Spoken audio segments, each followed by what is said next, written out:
Popular night market that attracts big crowds and generates a lot of complaints. Now it's being ordered shut down after a rise in illegal activity and noise. Eyewitness News reporter Josh Haskell is live in Lincoln Heights, where vendors are upset about losing out on a crucial source of income. Josh? That's right, and you can see Artesian Street behind me. It has a fresh fence on it, no trespassing signs, and security. It's empty now, but on the weekends the past few months, it was packed. We've even seen some vendors showing up in the last few minutes, unaware how this market's popularity became a problem. Nothing is more representative of the culture, social media, diversity, and food of Los Angeles than a night market. But the Avenue 26 market in Lincoln Heights, which sprouted up organically via TikTok without permits, is no more.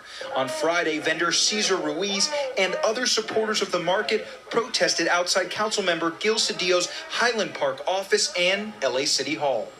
We weren't getting filthy rich off of it. It's not like that, but I mean, a lot of us are supporting our families. I have 2 kids and my wife, and it's the same thing. Every other vendor that I speak to, it's all family business. You know, we have 3, 4 cousins that work for us, a brother, a sister. So I mean, we're all just getting by. Enrique Peralta's father sells flowers at the market, unsure what he'll do next. It's really disappointing because that's his way of income.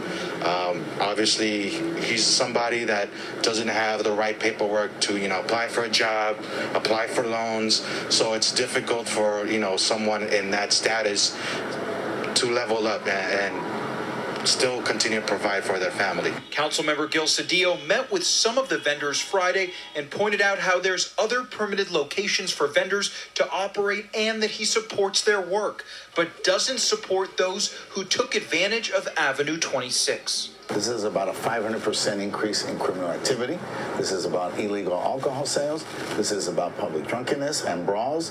This is about public defecation. The residents of Lincoln Heights and those businesses there have a right to live like any other neighborhood in this city. We wouldn't tolerate this in Brentwood or Westwood or Larchmont Village.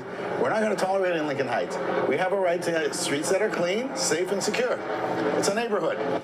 And although upset, Peralta said the rise in gang activity at the market became a problem, at times threatening vendors simply trying to support their families after many had lost jobs because of the pandemic. I don't think they needed to shut down. I think what we could have needed was a better partnership with LAPD, council member, creating that bond, because obviously we're in an environment or a climate where we don't, or the people doesn't really trust the government. They don't trust the police.